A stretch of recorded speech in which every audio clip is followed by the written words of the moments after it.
Good morning, dear students. चलिए, now in the classroom today I will going to discuss with you about the property number 2.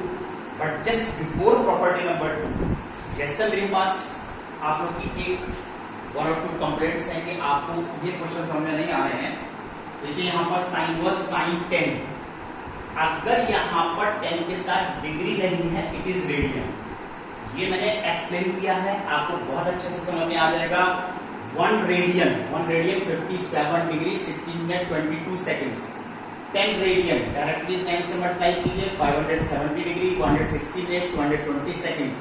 लेकिन 260 second 60 से ज्यादा है तो इसको आपको 60 से डिवाइड करना है. 40 सेकंड्स 3 यहां पर कैरी हुआ 163 हो गया.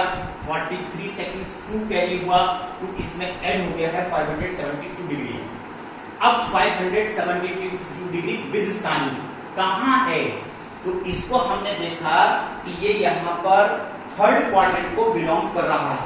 यहां से कि this is starting point 360 plus 180 540 and this is 572 degree.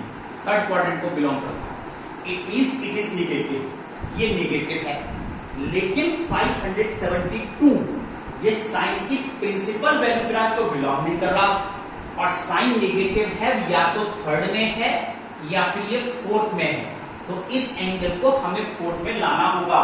और फोर्थ में लाने के लिए now see 3 pi minus 10. 3 pi minus 10 means 180 3 is 540 minus 10 means 572 degree 43 seconds 40 seconds 43 minute 40 seconds. तो 540 540 इसमें से 572 अगर आप माइनस करते हो तो निगेटिव -32 आता है which belongs to fourth quadrant. और जो फोर्थ क्वाड्रेंट को बिलोंग करता है दोनों की वैल्यू सेम है, बस क्वाड्रेंट का डिफरेंस आया. और जो ये -32 आया which belongs to principal value branch, और वो प्रिंसिपल वैल्यू ब्रांच को भी बिलोंग करता है. तो आप इसको यहाँ पर 3 पाई माइनस 10 लिख सकते हैं. इसकी प्रिंसिपल वैल्यू 3 पाई माइनस 10 आएगी which belongs to -90 to 90. Similarly 10 inverse 10 minus 6, इसको देखिए 10 माइनस x, अगर ये माइनस विद इन ब्रैकेट है तो ये माइनस 10x के इक्वल है. माइनस 10x को अब आप देखिए कि यहाँ पर 10x ये 6 डिग्री. अगर आप इसी तरीके से 6 निकालेंगे तो ये वैल्यू कहां पर आ रही है इसको आपको देखना है. दैट इज -10 6 को हमने देखा कि 10 2 पाई माइनस 6 ये वैल्यू इसके अकॉर्डिंग प्रिंसिपल वैल्यू में है और ये वैल्यू नेगेटिव है जैसा कि आपको ये दिया गया. और ये प्रिंसिपल वैल्यू ब्रांच में आ रही है. तो 2 पाई माइनस 6 लिखा जाएगा. That is 2 pi minus 6 belongs to -90 to 90. तो यहाँ पर इसकी वैल्यू 2 पाई माइनस 6 होगी. इस तरह से रेडियंस के क्वेश्चंस को कन्वर्ट किया जाता है. Now I will go through property number 2. आप लोग देखिए प्रॉपर्टी नंबर 2 इसकी क्या है. सेकंड प्रॉपर्टी के अकॉर्डिंग अगेन कंपोजिशन. इससे पहले मैंने आप लोगों को कंपोजिशन पढ़ाया था. F inverse O F for x which is x. It is written as F inverse which is fx. इसी का रिवर्स ये कंपोजिशन कब पॉसिबल है? जब यहां पर ये फंक्शन fx जो है बाइजेक्टिव फंक्शन होना चाहिए. और जब ये फंक्शन बाइजेक्टिव है तो इसका देखिए यहां पर रिवर्स ये भी पॉसिबल है. Composition of inverse function 2f और इसकी वैल्यू हो जाती है f with in bracket f inverse x और which is only x.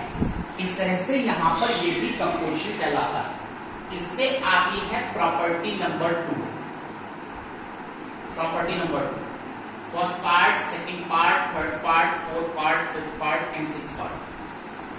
According to this property देखिए आप लोग sin inverse x which is x for all x belongs to close interval -1 to 1. ये sin inverse के domain को belong करना चाहिए. तो ये प्रॉपर्टी यहां पर आ जाती है. This is the composition of inverse function with function f. Similarly cos inverse x which is x for all x belongs to -1 to 1. Now this is tan inverse x which is x for all x belongs to R every real number. Next is cosec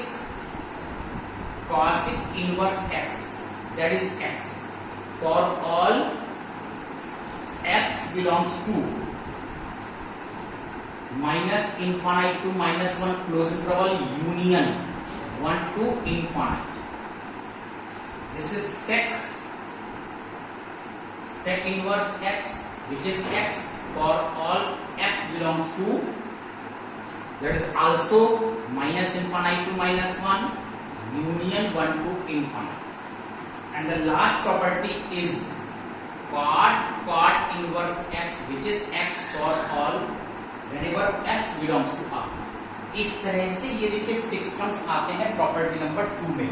actually क्या है कि this also composition, ये भी composition है और ये composition है inverse function का फंक्शन f के साथ कंपोजिशन है.